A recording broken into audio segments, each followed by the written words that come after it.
Épisode 2.10 Médium spirituel. Accepter et vivre sa médiumnité et sa différence. Bonne écoute!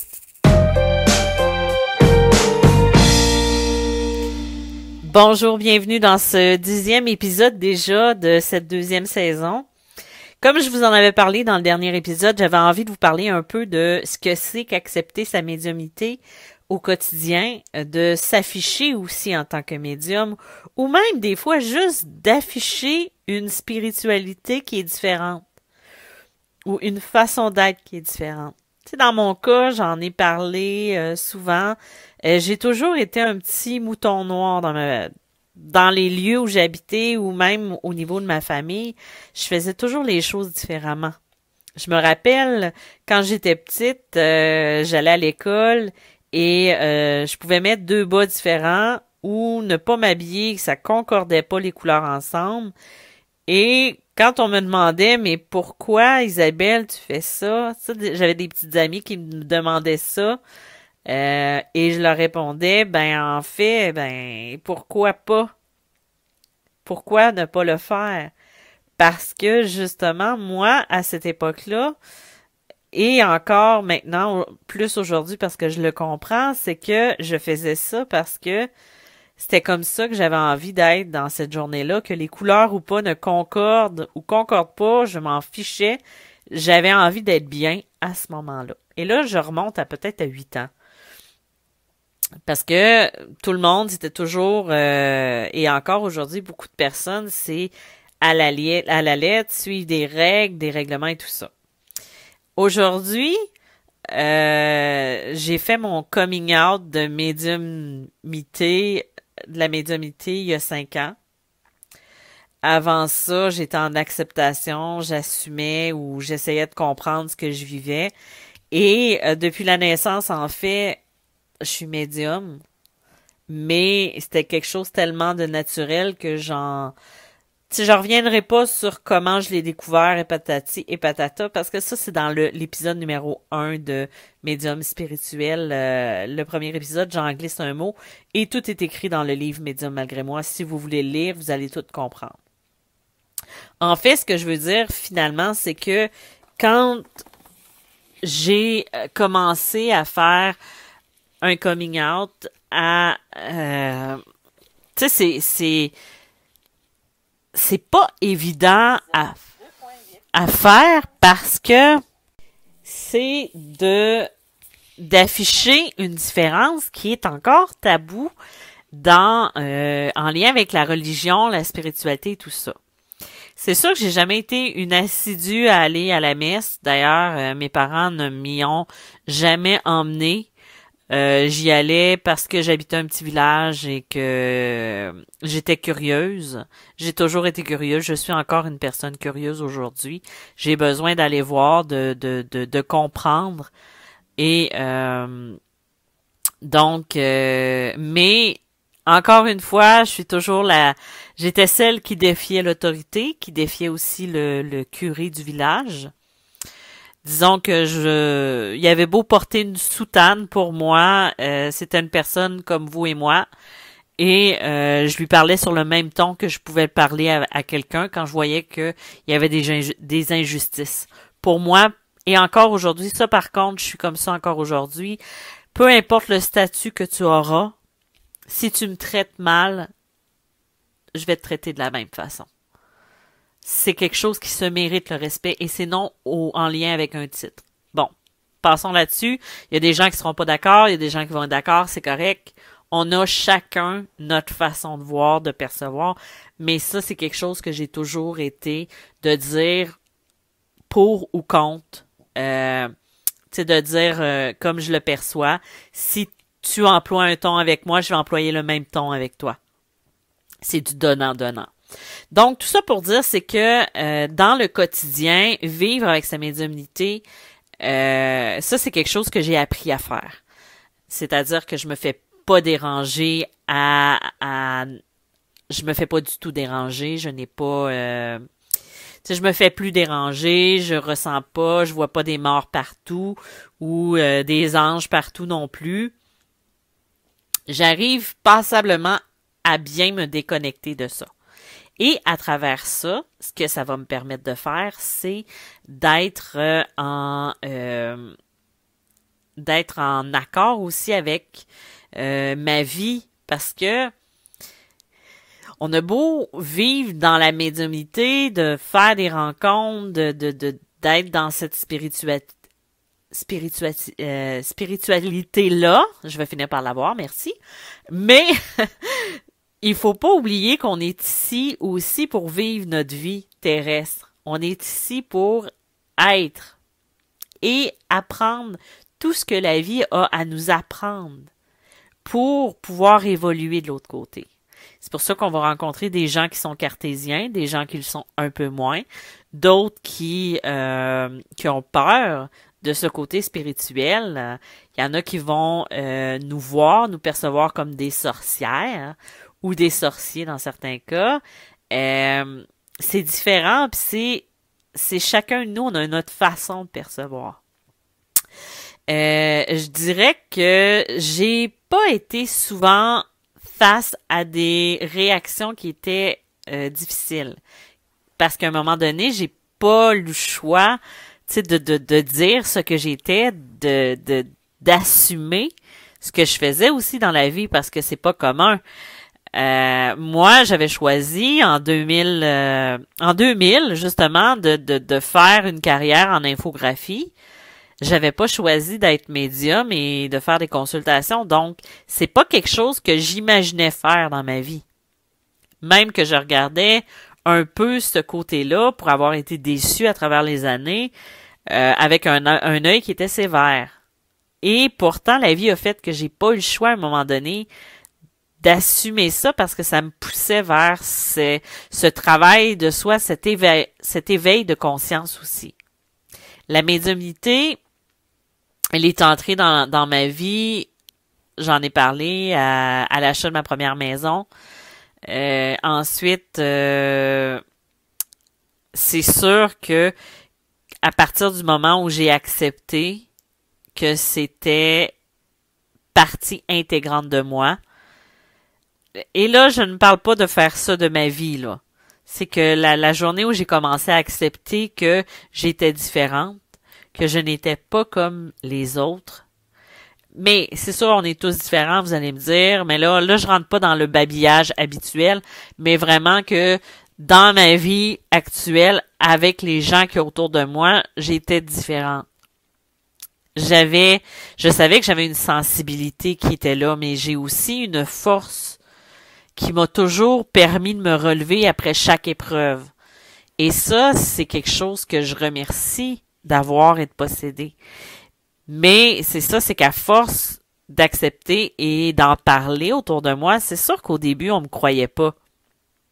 On avait de la difficulté à croire qu'est-ce que je faisais ou parce que quand on a connu quelqu'un qui a toujours été cartésienne, qui a toujours fait les choses à sa façon, qui a jamais eu, tu sais, qui a jamais nécessairement parlé de dire ah ben là j'ai l'impression que je suis un défunt ou patati patata. C'est sûr que depuis 2010, c'était plus fort en moi parce que là, je vivais seule dans une maison où il y avait des entités. Et là, je pouvais en parler et je pouvais en témoigner. Donc, c'était comme une prémisse à ce qui s'en venait. Mais ça aurait pu aussi que ça n'aurait pas été dans mon chemin de vie. Parce que il faut à la base aussi que tu peux être médium, mais que ça soit pas ce que tu dois faire dans la vie. Mais moi, tout me menait vers ça pour ouvrir des consciences aussi, pour s'ouvrir et s'éveiller à notre spiritualité. Parce que j'expliquais à quelqu'un, moi j'ai souvent plus l'impression que c'est pas de la médiumnité en tant que telle, mais que c'est un éveil à sa spiritualité et cette spiritualité-là, plus elle progresse en force, plus on devient capable de se connecter encore plus à toutes les énergies qui nous entourent, à toute l'énergie subtile. Mais puisqu'il faut un nom, on va appeler ça médium. Mais médium, c'est un mot qui fait beaucoup peur. C'est ce qui va effrayer beaucoup de gens qui sont cartésiens, qui ne connaissent pas ça et qui vont tout de suite cataloguer ça de charlatan, de fausse, d'arnaque, de fausses, de trucs impossibles qui n'a pas à être là, que ça n'a pas à être à se faire, tu sais, que ça existe pas. Mais on ne connaît même pas le 100% de ce que notre cerveau est capable de faire. On ne connaît même pas tout ce que la Terre peut posséder, ni les capacités que le cerveau humain a non plus. C'est peut-être quelque chose qu'à force d'évolution, à force de grandir, les humains ou les êtres qu'on est, on va devoir assumer cette partie-là de soi et qu'il va y avoir un éveil parce que déjà en ce moment, avec tout ce qui se passe au niveau planétaire, j'ai pas besoin de vous dire c'est qu'est-ce qui se passe, vous le savez, vous le vivez comme moi, c'est qu'il y a un éveil de conscience. C'est pas quelque chose que j'ai envie de parler nécessairement sur ma page et d'en parler. C'est un sujet que j'évite parce que de un, ça attire beaucoup de commentaires négatifs ou de gens qui ont un surplus d'agressivité et là, il y a vraiment des dépassements majeurs là, quand on a juste à regarder les commentaires sur les médias sociaux ou les gens en famille qui ont des querelles en ce sens-là.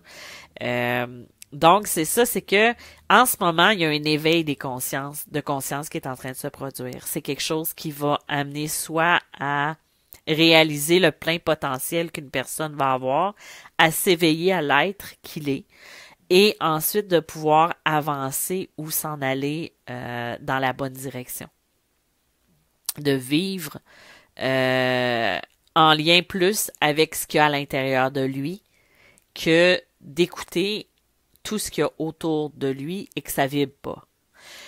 Moi, en ce moment, je vous dirais que les seuls moments où j'ai été un peu désamorcée, ça a été au début de la crise.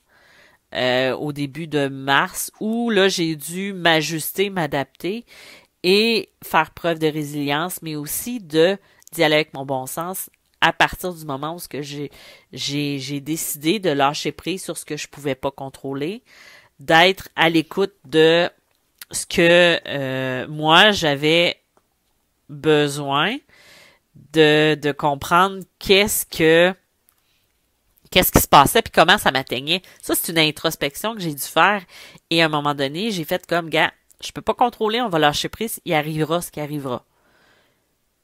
Et aussi, ça n'empêche pas d'être capable de penser par soi-même puis de faire des choix et de prendre des directions qui sont propres à soi-même. Bon, parenthèse, là, comme vous voyez, là, j'ai l'impression de m'égarer et de partir dans toutes les directions, mais bref, à tous les jours, c'est pas quelque chose qui est évident nécessairement. Par exemple, tu sais, dans mon quotidien, je fais pas juste être... oui, je suis médium, j'ai des consultations, je fais des coachings, je vais être en relation avec des gens. Là, en ce moment, c'est beaucoup par Zoom. Mais je vais faire ça dans mon quotidien, dans mon travail. Il y en a beaucoup qui me demandent, mais qu'est-ce que tu fais quand tu as terminé tes consultations? Ben, je fais comme n'importe qui.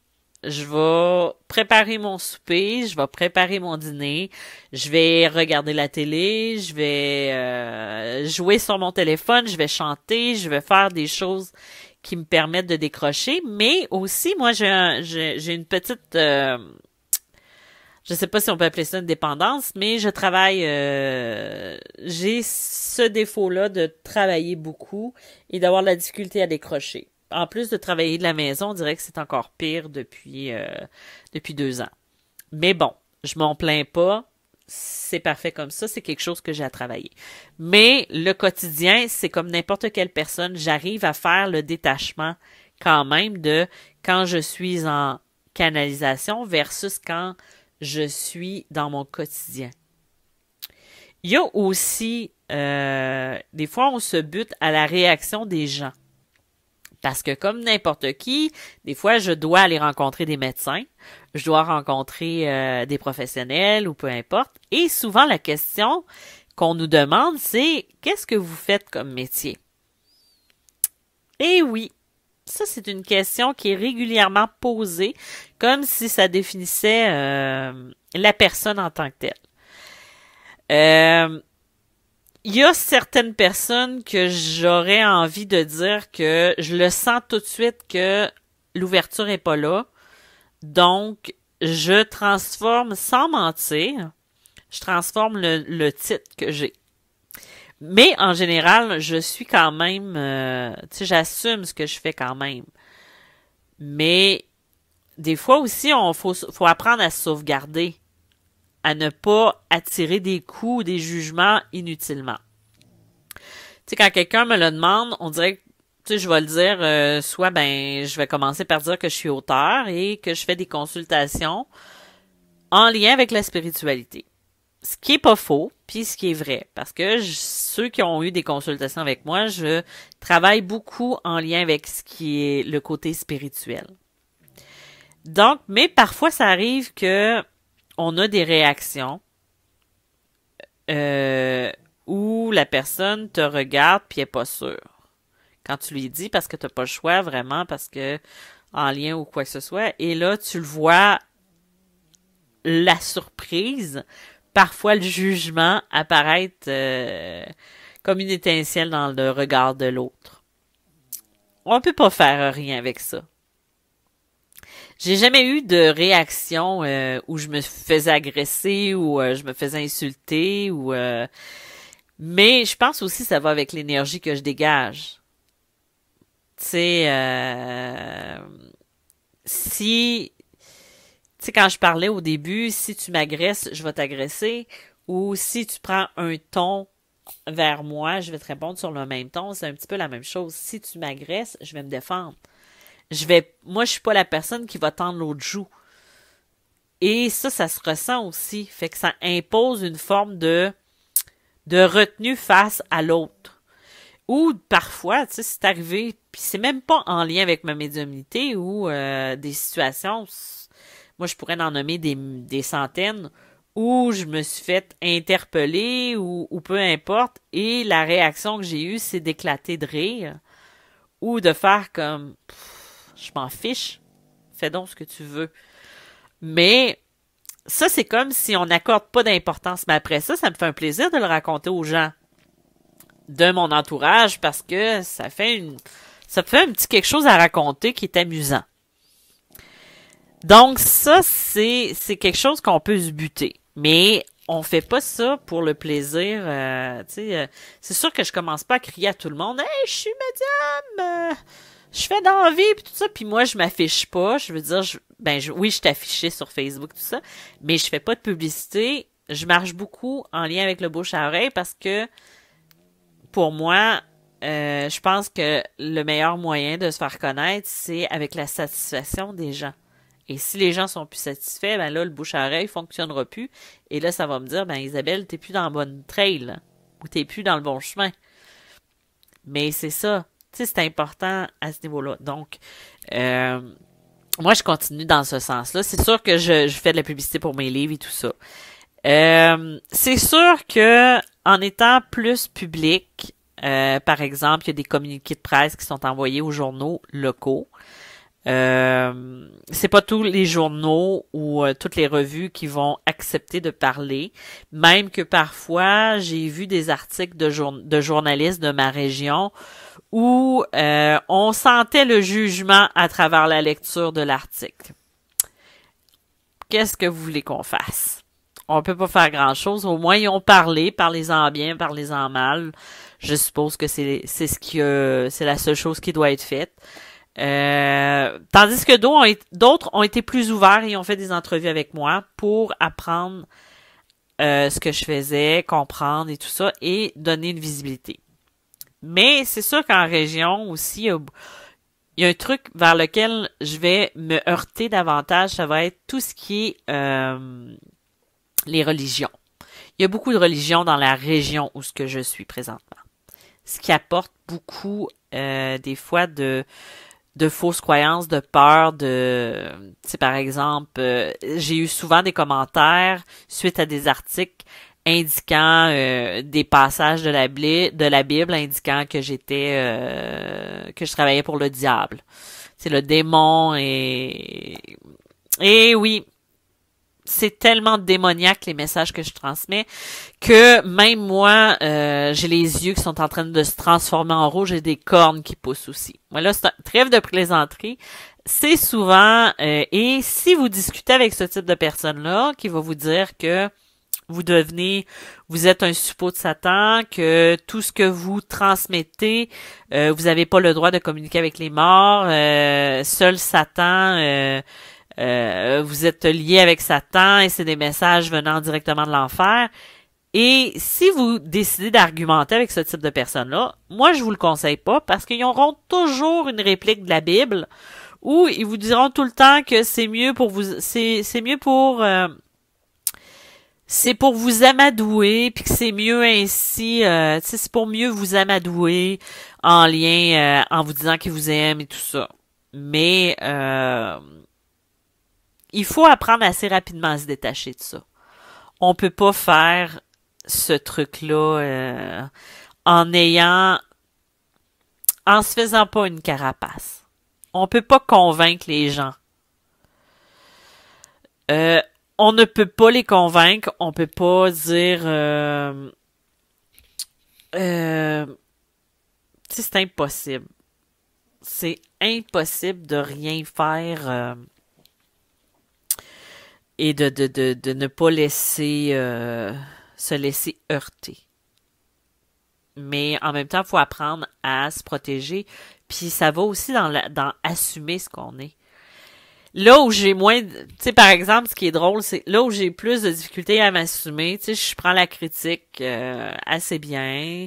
Des fois, mais c'est plus au niveau, je pense, de l'écriture où là, c'est plus difficile d'assumer la critique parce que là, ça vient vraiment avec quelque chose que tu crées, que tu développes.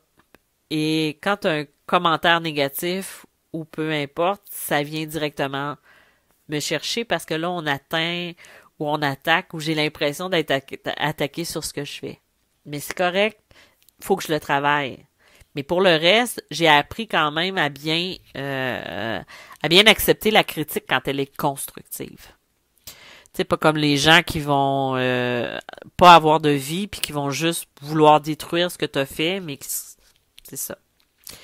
Donc, assumer la médiumnité au quotidien aussi, c'est des fois la personne elle te connaîtra pas ou tu vas être en lien avec quelqu'un puis que ça va être super bien, la chimie passe et tout ça. Mais après ça, la personne va voir qu'est-ce que tu fais dans la vie et va avoir un mouvement de recul. Ça, c'est des choses qu'on peut vivre, d'avoir un rejet face à quelqu'un qui prend pas la peine de te connaître puis qui s'arrête juste à la personne que tu es ou à ce que tu fais. Mais comme je dis, c'est quelque chose qu'il faut apprendre à gérer puis à aller vers les personnes vers qui on sent que ce n'est pas un problème ce qu'on est. Malheureusement, mais à un moment donné, on va vibrer au même diapason qu'une autre personne puis c'est correct.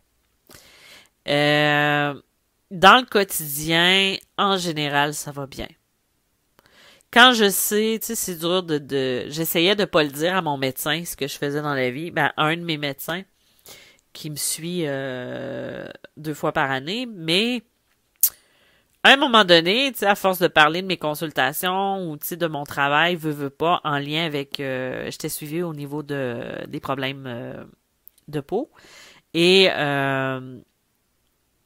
on avait, puis à travers ces problèmes-là, il y a beaucoup de stress et tout ça. Puis là, je parlais de mon travail et tout ça, mais à un moment donné, j'ai comme pas le choix de dire que c'est en lien avec la spiritualité parce qu'elle me posait des questions et tout ça. Mais, tu sais, c'est quelque chose que je sais que je peux parler avec elle, mais que j'aurais peut-être pas parlé avec un autre de mes médecins parce que je sais sa réaction. Je ressens aussi. C'est ça qui est bien, qui est pratique. Il y a aussi des fois, on va se heurter à des gens qui sont cartésiens, ce sont des Thomas, qui vont nous demander des preuves. Mais oui, moi, je ne fais que ça dans ma vie. J'attends juste qu'on vienne me voir puis qu'on me demande des preuves. J'en ai pas de preuves. Je n'ai pas de temps à perdre à te prouver qui je suis. Si tu veux me voir, c'est parce que tu as confiance. Sinon, ça ne me sert à rien de bâtir quelque chose avec avec toi si tu n'as pas confiance en moi à la base. Oui, il y a des preuves qui vont être emmenées, mais ce ne sera pas les preuves que toi tu attends. Et c'est ça qu'il faut faire la différence, puis qu'il faut apprendre des fois à lutter contre ça. Mais je dirais qu'en général, j'ai pas eu à faire face à trop souvent ce type de personnes-là.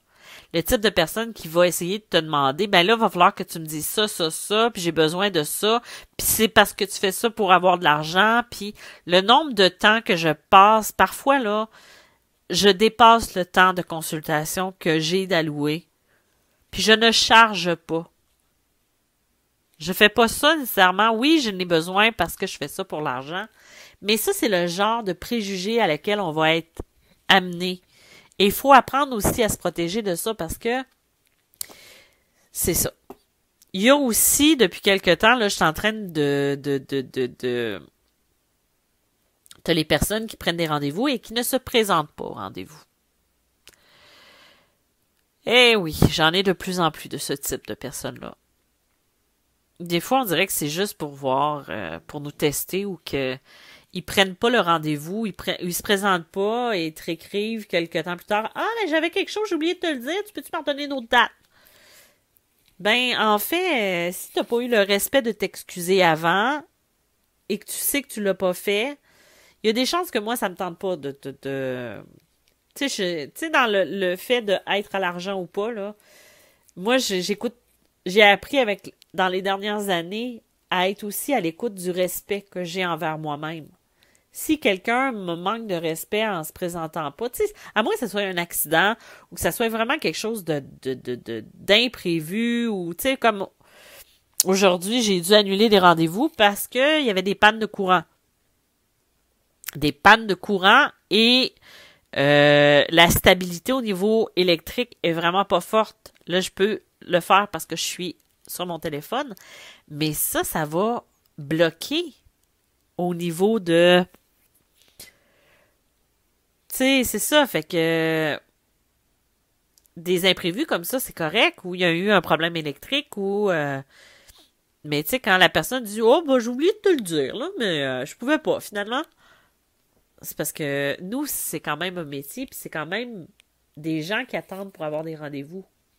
En tout cas, je partirai pas sur ce débat-là, mais vous comprenez ce que je veux dire. Mais c'est ça, tu sais, la vie quotidienne. Des fois, t'as des gens, t'as des amis que tu vas perdre de vue parce que quand tu travailles sur toi, quand tu travailles dans la médiumnité, c'est un travail sur toi. C'est de te développer, c'est de continuer d'être la meilleure personne de toi-même parce que c'est pas une pression que tu te mets. Mais si tu guides des gens, si t'es en lien avec ces personnes-là puis que tu leur donnes des outils, faut aussi que toi, tu sois le plus pur possible.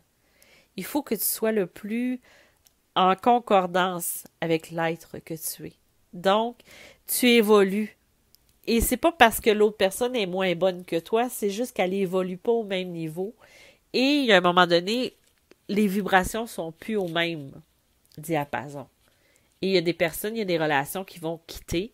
Et il y en a d'autres qui vont rester parce que vous évoluez quand même différemment, mais l'énergie reste la même. C'est ça qui peut arriver dans le quotidien d'une personne qui assume puis qui développe sa médiumnité ou qui vit à travers sa médiumnité, tout ça. Ça va causer ça aussi tant au niveau des relations amoureuses ou peu importe, ça va être difficile de trouver une personne qui vibre au même niveau, qui est rendue au même niveau aussi. C'est beaucoup ça, c'est beaucoup tout ce qui est d'être en concordance avec les bonnes personnes. Donc, je pense que j'ai fait pas mal le tour de ce que j'avais envie de vous parler aujourd'hui. J'en ai parlé beaucoup, je me suis égarée. J'espère que je vous ai pas ennuyé puis que vous avez aimé ça.